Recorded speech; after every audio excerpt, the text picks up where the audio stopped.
se esqueça de dar um like aqui embaixo, comentar sobre o assunto, se você gosta, se não gosta, tá bom?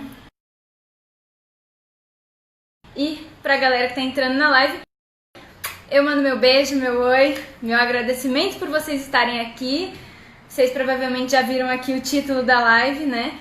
A gente vai falar sobre esclerose múltipla, que a gente teve o Dia Nacional da Conscientização da Esclerose no dia 30 de agosto. Então vamos falar sobre isso. Oi, Ju! Ai, que legal, gente. Todo mundo entrando já dando um oizinho. Primeiro de tudo, queria muito mandar um beijo especial, porque não estamos ao vivo só no Instagram da Máxima, estamos também no Facebook de Bons Fluidos, Ana Maria, Manequim e Viva a Saúde. Façam suas perguntas que a gente vai ler, tá bom? Vou tentar ler a maioria. Nossa convidada de hoje é a doutora Ana Paula Pena. Ela é neurologista pela USP e especialista pela Academia Brasileira de Neurologia. Uma convidada muito especial hoje. Vamos lá. Dei todos os recados rapidamente. Vocês me digam, vocês sabem o que é esclerose? Eu até perguntei pro pessoal do meu Instagram pessoal, mas eu queria saber aqui. Vocês sabem? Vocês já ouviram falar da esclerose múltipla? Tem alguém perto de vocês que tem a doença ou alguma coisa assim? Tô olhando os comentários aqui para ver se a doutora apareceu por aqui. Apareceu! Eu vou chamar a doutora porque se vocês não sabem exatamente o que é esclerose múltipla, tem a doutora para explicar. A gente trouxe uma especialista que é 100% no assunto e vai conseguir ajudar muito a gente. Vamos lá.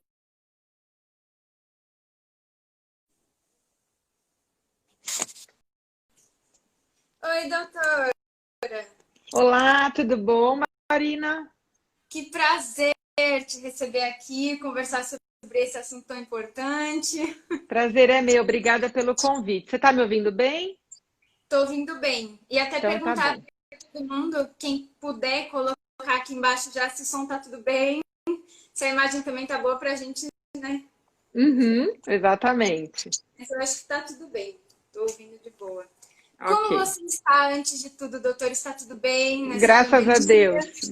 Deus, tudo ótimo, né? Acho que a fase mais difícil, acho que já passou, vamos ver, né? Os números do Covid têm reduzido bastante e a gente aos pouquinhos aí vai retomando a nossa vida, né? Sim. É isso aí, né? Então, vamos seguindo em frente, né? Exato. A vida tem que continuar apesar de todas as adaptações. Eu que, né, quem está entrando agora no IGTV também já viu, porque está no título, mas nosso papo é sobre esclerose múltipla, porque dia 30 de agosto foi comemorado, se é que se pode dizer assim, o Dia Nacional da Conscientização da Esclerose. E a gente, poucas pessoas sabem que é uma das, me corrija se eu estiver errado, mas é uma das doenças neurológicas mais comuns, né? Muito comuns. Sim, então vamos sim. conversar sobre isso. O que é esclerose múltipla, doutora? Então, primeiro é um prazer de novo estar aqui falando com todos vocês. Sejam todos bem-vindos, né? Quem deixou aí uns minutinhos do seu dia para conversar com a gente. Então, assim, a esclerose múltipla, você tem toda a razão, dia 30 de agosto é comemorado, sim, o Dia Nacional de Conscientização da Doença da Esclerose Múltipla, desde 2006. Desde 2006 que foi criado, foi proposto pela Associação Brasileira de Esclerose Múltipla e desde então tem sido comemorado justamente para esclarecer a população sobre essa importante doença que, como você mesma disse, é tão comum e é uma importante causa de incapacidade em adultos jovens. Então, para a gente ter uma ideia, é uma das principais doenças neurológicas que levam à incapacidade do adulto jovem. De ter esquecimento do idoso, e aí quando a gente fala, é uma pessoa jovem que tem esclerose múltipla, alguém fala, mas tão jovem assim já tem esclerose múltipla? É isso mesmo, né? A esclerose múltipla é uma doença de pessoas jovens que acomete, em geral, mais mulheres do que homens, em geral 3 mulheres para cada homem, e numa faixa etária aí, cerca de 20 a 40 anos é o pico aí da doença. Pode acometer pessoas mais jovens, crianças e adolescentes, mas também pessoas a partir de 40 anos também podem ser acometidas. E é uma doença, Marina, assim, uma doença inflamatória, uma doença autoimune. Então, o nosso corpo, ele cria autoanticorpos. Mielina. A bainha de mielina é uma capinha de gordura que envolve o nervo, tá? Envolve o neurônio, e essa capinha de gordura, ela faz com que o impulso nervoso seja mais fácil. Então, é como se essa capinha de gordura facilitasse o nosso impulso nervoso. Então, por exemplo, se eu penso que eu quero pegar essa caneta, o meu cérebro mandou um comando para minha mão para eu segurar essa caneta, não é mesmo? Para tudo isso acontecer de uma forma rápida, eu conto com a colaboração da bainha de mielina, que é justamente essa capinha de gordura que faz com que o impulso nervoso seja saltatório. Quando eu tenho a doença esclerose múltipla, que é uma doença inflamatória, onde eu causo uma inflamação nessa bainha, o nome técnico disso é uma desmielinização, porque eu perco essa mielina, né? Então, a hora que eu penso que eu quero pegar a minha caneta, isso acontece com muita dificuldade. Então, os meus comandos neurológicos, sejam motores, sejam sensitivos, eles estão lentificados. E aí começa a aparecer as sequelas aí da esclerose múltipla. Entendi. Nossa, foi uma aula e uma aula muito fácil para falar sobre isso, né? Às vezes você explicar o que é mielina não é muito fácil. Pois é. Eu sempre gosto de falar da coisa da bainha, da capinha de gordura, ou a gente também fala, quando eu dou aula, fala que é como se fosse uma fita isolante que envolve o nervo, também fica fácil das pessoas entenderem. Sim, é a famosa doença desmielinizante, né? Exato, desmielinizante, porque a gente inflama e perde a bainha de mielina. Isso é bom. E o que eu tava vendo, na verdade, doutora, é uma coisa que eu até nem ia comentar, mas não tenho motivos para não fazer isso. Eu tenho esclerose múltipla, por isso que estava tô super bem, né? Mas Super. uma das coisas que por isso que eu achei legal sua explicação, inclusive fácil. Uhum. Uma das coisas interessantes é que a esclerose múltipla é difícil de ser identificada pela variedade de sintomas, né? Eu queria que você falasse um pouco sobre isso, porque não tem um sintoma certo, né, para você. E assim, é esclerose múltipla. Como que é a descoberta da doença? Como funciona isso? Exato. Bom, puxa, e bacana você falar que você tem, né, a doença, porque é uma coisa realmente que tem muito estigma e as pessoas precisam falar abertamente e para a gente poder buscar o diagnóstico precoce, o tratamento precoce, você sabe que é super capaz de se ter uma vida normal apesar da esclerose múltipla, né? Então, parabéns por estar aqui trabalhando. Eu também tenho pacientes que eu adoro, que têm uma vida completamente normal, mulheres que engravidam e a variabilidade de sintomas neurológicos é imensa, né? Porque, como a gente falou, a depender do local do cérebro ou da medula cervical, ou da medula espinal, desculpa, onde ocorre essa desmielinização, eu vou ter um sintoma diferente. Então, por exemplo, se a desmielinização ocorrer no meu nervo óptico, eu vou ter sintomas visuais, que é o que a gente chama de neurite óptica, né? Que é um dos principais sintomas iniciais da doença. Então, uma grande porcentagem da esclerose múltipla, você já teve? Você teve neurite? Então, a neurite óptica, ela é um dos principais sintomas, né, iniciais da esclerose múltipla, tá? E acomete muitos jovens. Nem toda neurite óptica significa esclerose múltipla, mas a grande maioria abre com neurite óptica. Era uma pergunta que eu tinha, porque eu nunca tinha ouvido ninguém falar disso. E quando perceberam a neurite? Marina, a gente tem uma grande chance, pode ser uma neurite ótica só, pura, mas existe uma grande chance de ser um primeiro surto da esclerose múltipla. Então, a gente sempre investiga muito para uma doença desmeninizante que está começando, né? Então, provavelmente foi o teu caso. E aí é ótimo, porque quanto antes a gente diagnostica, a gente começa a tratar e a evolução é muito melhor, tá? Além da questão da neurite, como eu disse, então a gente também pode ter sintomas sensitivos, então formigamento, parestesias ou perda de sensibilidade nas pernas, nas mãos ou metade do corpo, né? Metade do rosto. A gente também pode ter déficit de força, então fraqueza nas pernas, da movimentação, ou, por exemplo, desequilíbrio em coordenação, tontura, são todos sintomas possíveis. Tem também um sintoma interessante, que são sintomas de esfincterianos. Então, se eu tiver, por exemplo, incontinência urinária, pode ser um sintoma, tá? Então, perda de urina em jovens, sempre ficar de olho. Então, para você ver que é uma doença muito plural. Nessa campanha de conscientização, que é o primeiro sinal esquisito aí de uma dessas coisas que a gente falou, você busca um neurologista para ser examinado e, se for o caso, fazer exames complementares. Sim, tá aí, você justificou o motivo da nossa live, né? Justificou a nossa live, que é você se atentar aos pequenos sintomas. Exato. É uma doença muito comum e são sintomas muito comuns, né?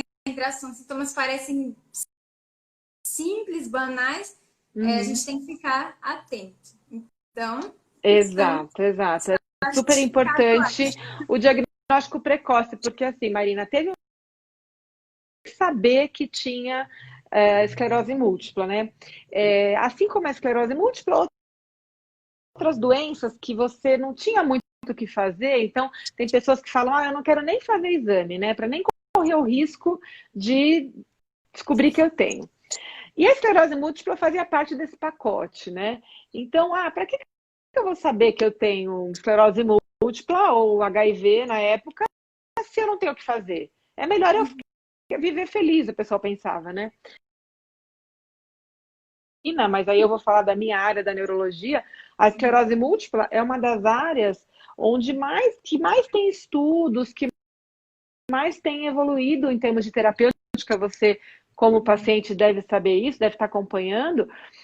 Então, assim, aquilo que se pensava antigamente está errado. A gente deve, sim, buscar o diagnóstico mais precocemente possível e tratar o mais precocemente possível. Para você ter ideia, quando eu fiz residência, eu não vou entregar a minha idade, tá? Mas faz uns bons anos aí, eu saí da residência, já tem uns esclerose múltipla, se a gente tivesse um segundo surto. Então, o primeiro surto era suspeito, mas não começava a tratar. A gente só estava autorizado a tratar, e isso por guidelines internacionais, sabe? Não é só no Brasil, não. A gente só tratava depois do segundo episódio. Então, você imagina o tempo que se perdia da doença aí comendo solta, né? No palavreado popular, até que se começasse a tratar. E hoje em dia, não. Hoje em dia, ao primeiro sinal, se eu tiver uma ressonância um pouquinho sugestiva, se eu fizer um líquor que tiver lá umas alterações específicas, opa, então pode ser. Se pode ser, eu posso começar a tratar. E com isso a gente ganhou anos aí de reserva neuronal e de tratamento. Então, hoje em dia, assim, a gente tem um ganho absurdo e por isso que a gente conscientiza tanto as pessoas, apesar de hoje já ser dia 2 de setembro, né? Mas o dia mesmo foi no domingo, que é o Dia Nacional de Conscientização da Esclerose Múltipla, por isso que se criou o Agosto Laranja, e o dia 30 de agosto é tão representativo desde 2006. É verdade. E, doutora, uma coisa que acho que ainda está a gente ainda fica meio confuso, da onde surge a esclerose múltipla? Esclerose múltipla, como a gente disse, é uma doença autoimune, né? Então, é uma doença onde o nosso corpo, por uma série de fatores que eu vou falar, cria autoanticorpos contra a bainha de mielina, tá? O que leva a isso? A gente sabe que tem algumas situações que levam a uma chance maior disso acontecer. Por exemplo, ser mulher já é um risco. Ser mulher, né? Pronto. Deve ter alguma coisa hormonal. Então, mulheres são mais acometidas do que homens. 3 para 1. Ser de pele branca, então assim como a Marina, ser mais clarinha, também tem um risco muito maior, tá? Porque tem uma origem mais caucasiana. Então, por exemplo, no Brasil a gente sabe que sul e sudeste tem um índice muito maior do que norte e nordeste, por exemplo, tá? É uma doença que acomete muito mais então, os países nórdicos de pele branca do que os países africanos e orientais, tá? Além disso, a gente sabe, e talvez aí tenha uma questão da exposição solar.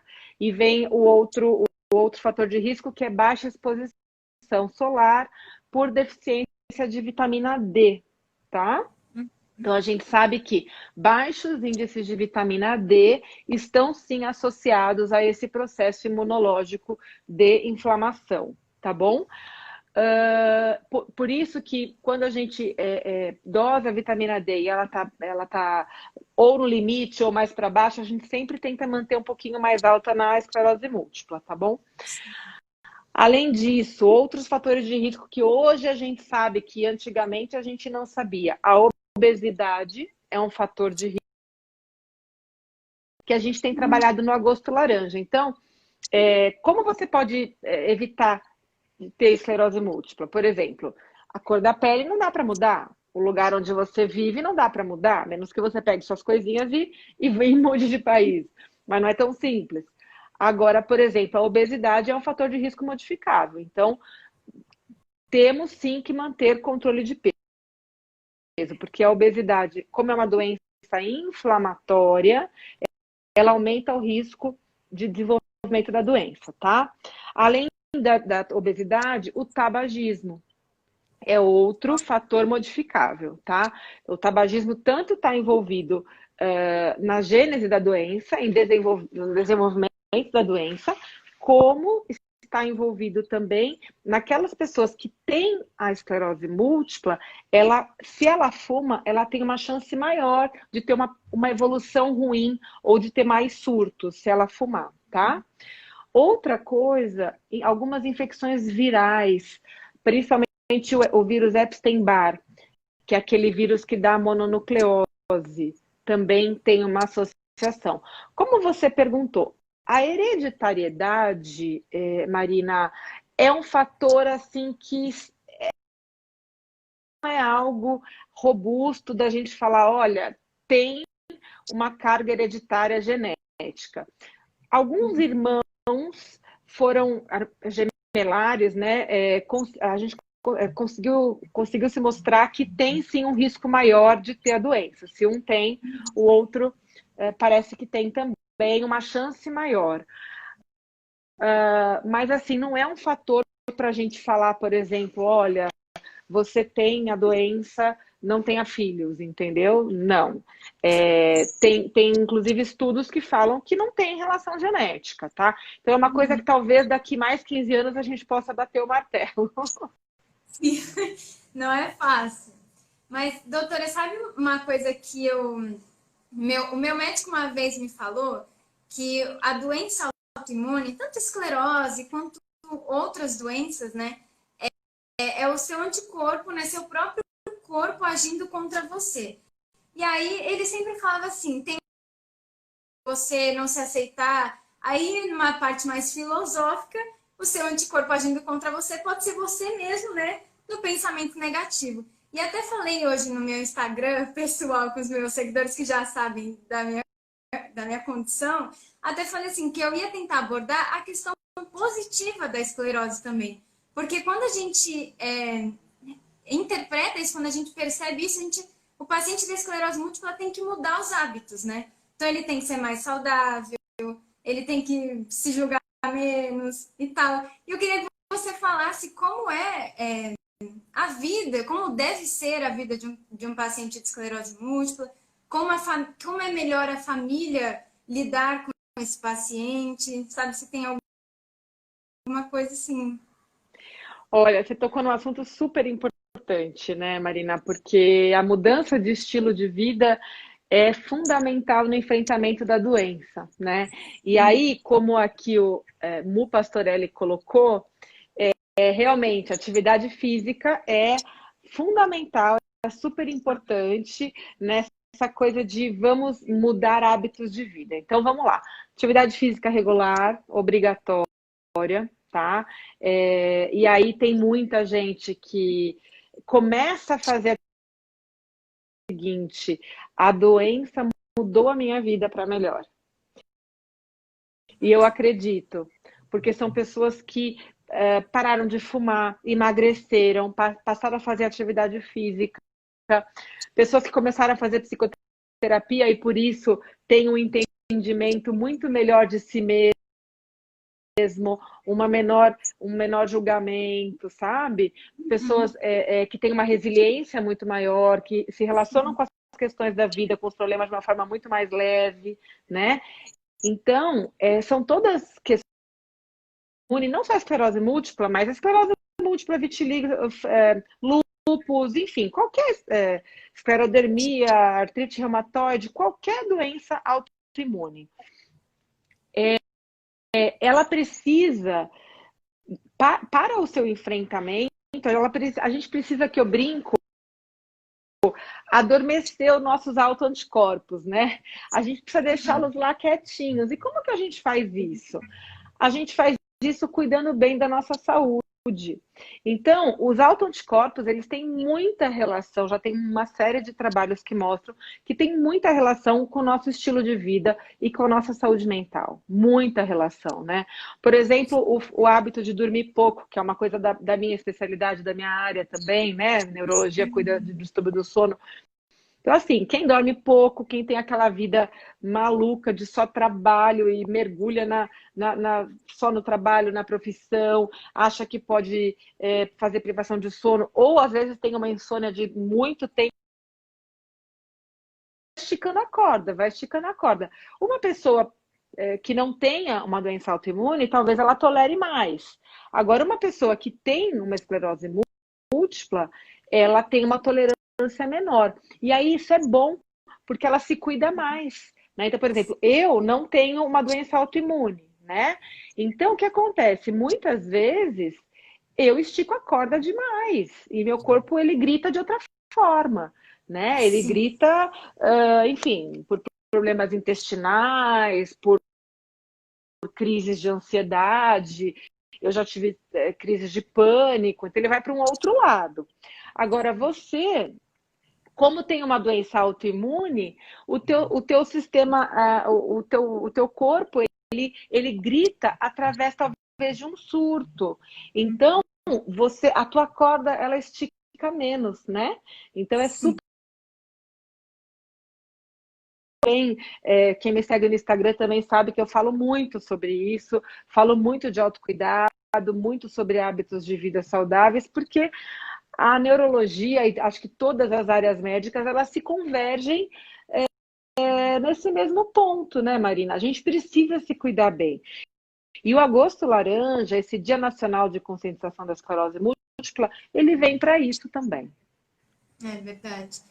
E como eu até tinha comentado, eu ter o modo como a minha família lidou comigo, assim, tipo, tá tudo bem, tá normal, vamos só fazer exercício, vamos comer bem. Minha mãe tá aqui na live, ela tá comentando várias coisas. A gente começou a correr quando eu descobri. Então, tudo que você falou sobre a gente levar uma vida, entender que a nossa corda é muito menor antes de ter qualquer surto, né? Porque a gente não quer ter surto nenhum. Então a gente vai. Eu falo que a gente tem que apertar aquele botãozinho do F Isso. Antes, porque você não pode deixar o negócio crescer muito. Exato, exato. E o que você tinha perguntado do papel da família, né? A família é super importante, assim, né?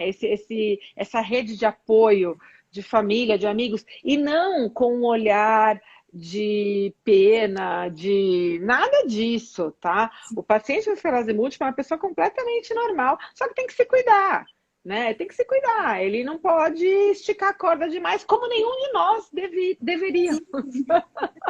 Por isso que as pacientes com esclerose múltipla, eles são muito bem cuidados, assim, faz atividade física direitinho, faz dieta direitinho. Em geral, são pessoas que se cuidam muito mais, isso é ótimo, né? Sim. E eu tinha anotado até uma pergunta, mas o pastor ele acabou de perguntar.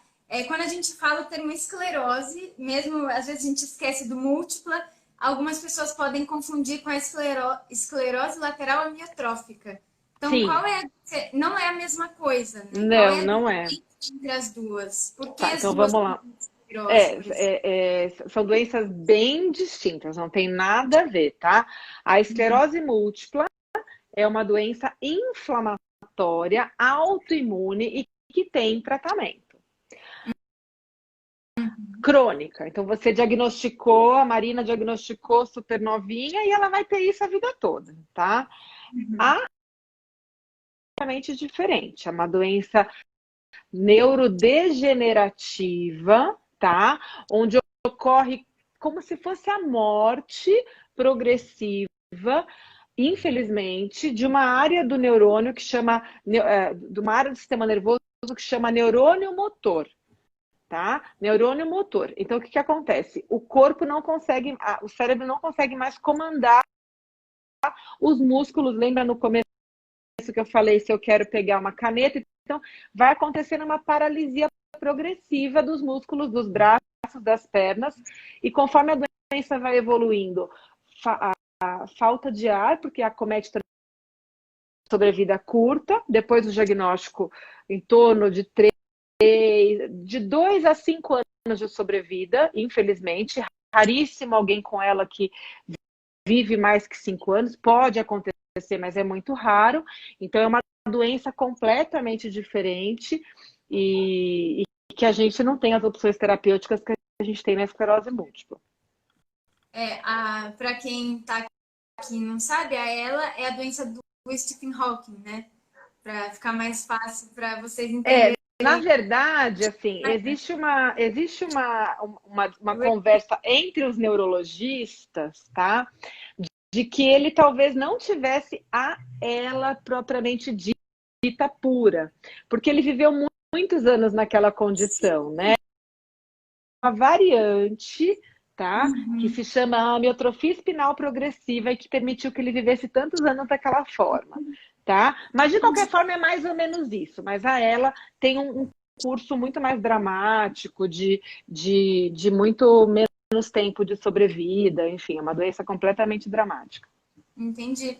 Ótimo saber, porque eu até ficava me questionando que ele morreu mais velho, né? Em comparação Sim, às pessoas que têm ela. sim.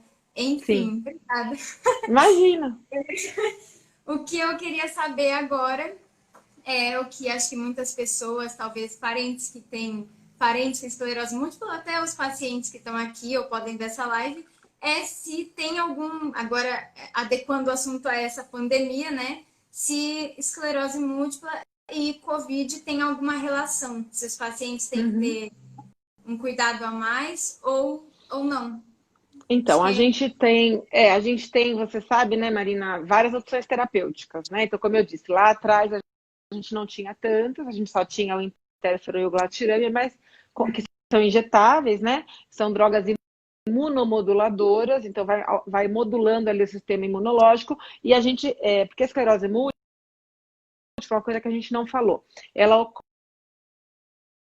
tem um surto, que é uma inflamação, por exemplo, uma neurite óptica, ou uma mielite, ou uma paralisia em metade do corpo, eu estou em surto. O surto eu trato com corticoide em altas doses. Geralmente o solomedrol, injetável, paciente interna, ou vai para um hospital dia e tal, e faz o corticoide em altas doses. Depois, o paciente fica bem, aí ele entra em remissão, tá?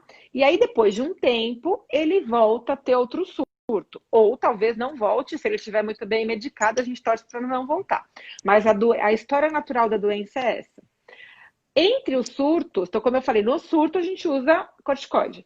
Entre os surtos, a gente usa imunomoduladores, que são drogas que acalmam o nosso sistema imunológico, deixam o sistema imunológico adormecidinho ali para ficar todo mundo tranquilo, bem, sem atacar a bainha de mielina, tá? É basicamente isso. A gente tem lá os interferons e os glatirames, que foram as primeiras drogas que entraram, e depois foram surgindo outras drogas. Hoje em dia a gente tem drogas orais, a gente tem medicamentos orais, né? Que são comprimidos, então hoje em dia melhorou muito, porque muita gente antes não tratava porque era só injetável. Hoje em dia tem comprimido e também tem drogas que você recebe na veia uma vez por mês só. Então você vai numa clínica, recebe uma injeçãozinha, vai para casa e fica ótima durante o resto do mês. E outras coisas que estão surgindo também, mas aí para quem já tem a doença um pouquinho mais grave, tá? Então, no começo da pandemia,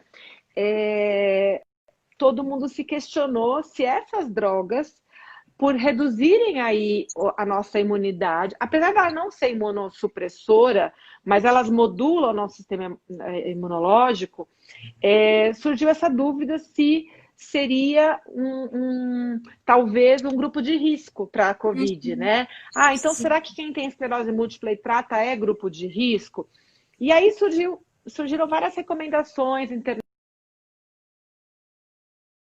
que é o Bectrins, né? Um comitê brasileiro que trata da esclerose múltipla e que fornece informações para o público médico, para a comunidade científica, e nós nos balizamos por eles, né? Eu tenho grandes amigos que fazem parte do Bectrins e excelentes neurologistas, e a partir daí surgiu a recomendação de que uma ou outra droga só, que são os anticorpos monoclonais, o natalizumab e tal, deveriam ter um maior cuidado por talvez estar no grupo de risco, tá? Mas, hoje em dia, se observou que não, que as pessoas que...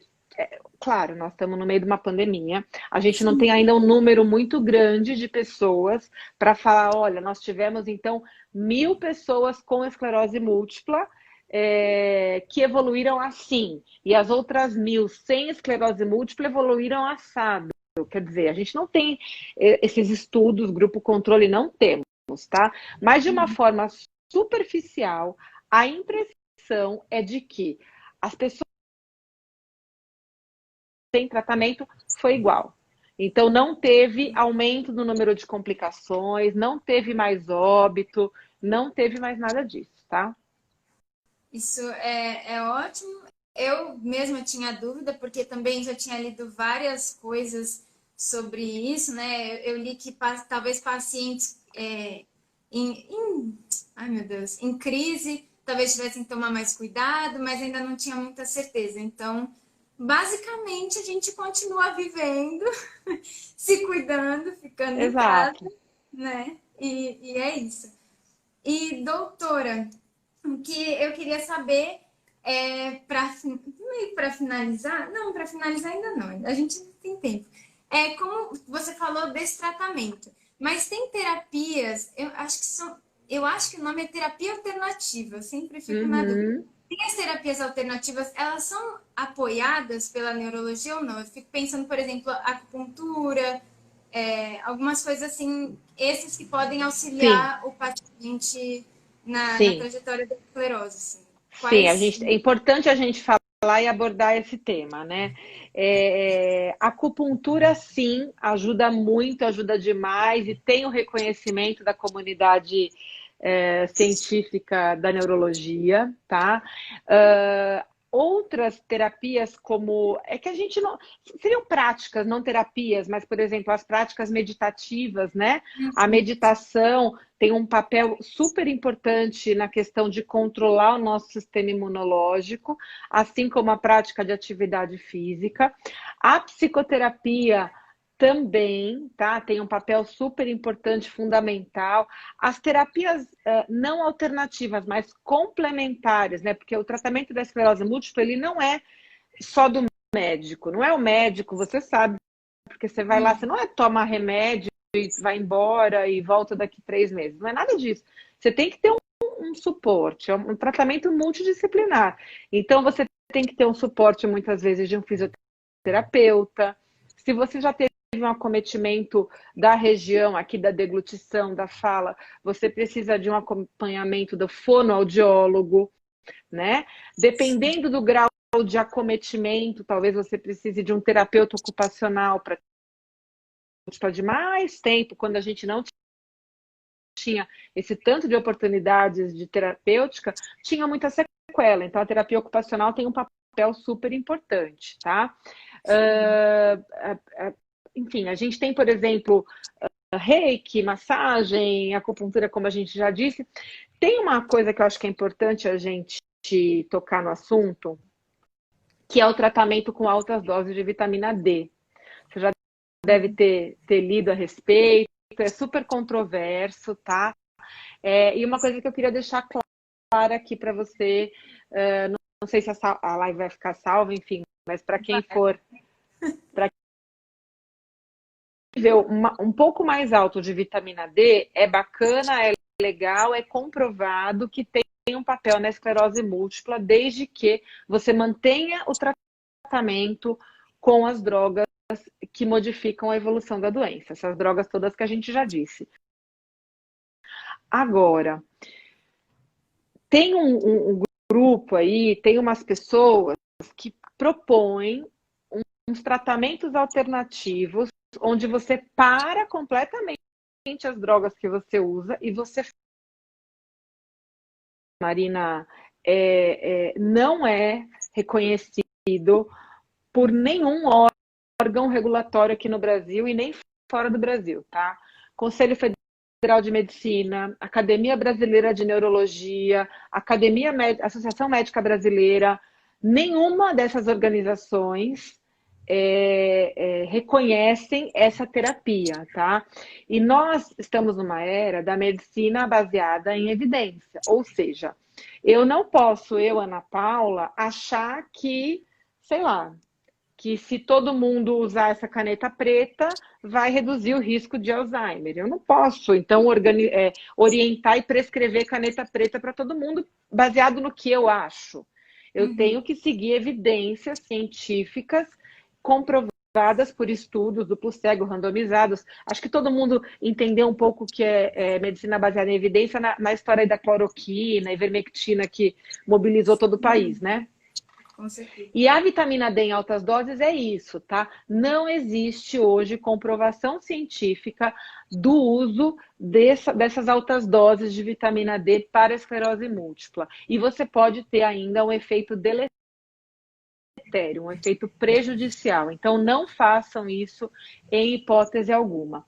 Assim como pode surgir aí, já vou me adiantar, as perguntas sobre o canabidiol, tá? O canabidiol sendo estudada em algumas questões, em algumas doenças neurológicas, e para a esclerose múltipla parece que tem um papel apenas para casos graves. Lembra que eu falei do paciente lá super sequelado, que tem uma incapacidade funcional alta, o paciente está na cadeira de rodas, ele não anda mais, ele tem espasticidade, ele tem muitas dores pela doença, aí talvez neste caso tenha um papel.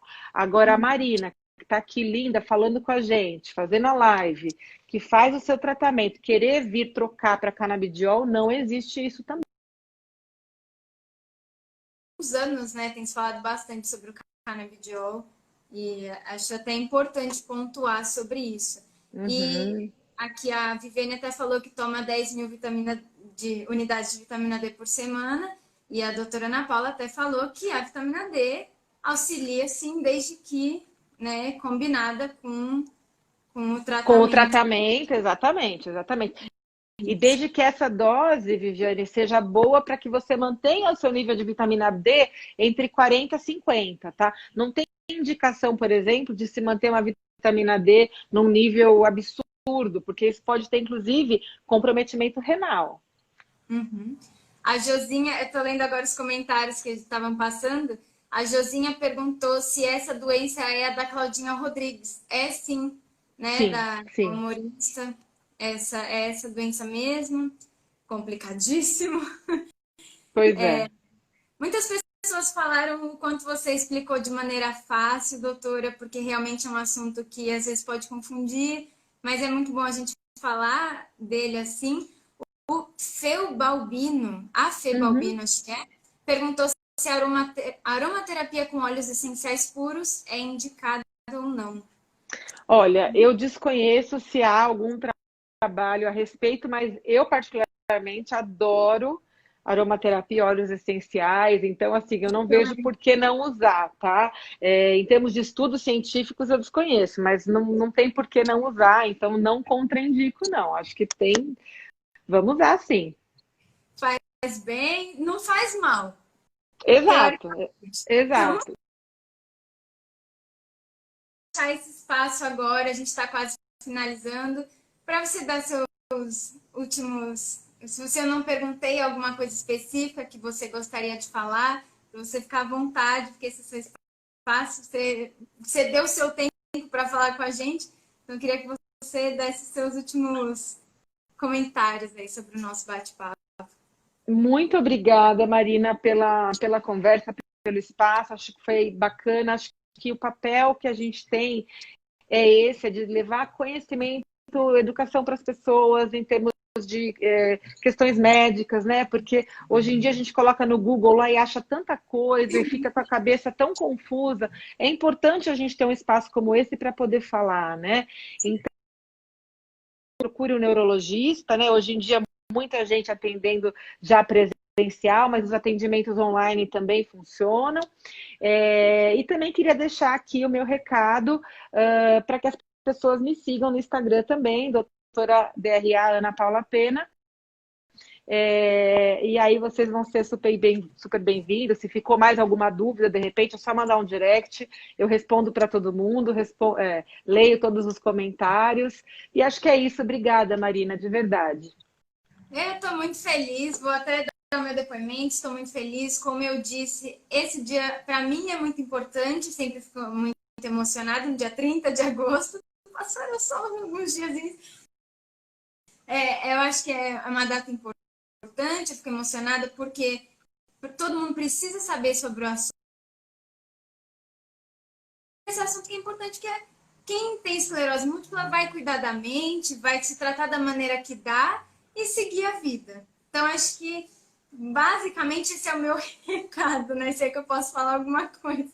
Então, Exato. obrigada pelo bate-papo leve, por explicar tudo de maneira tão fácil. E a gente conversa em outra oportunidade, né, doutora?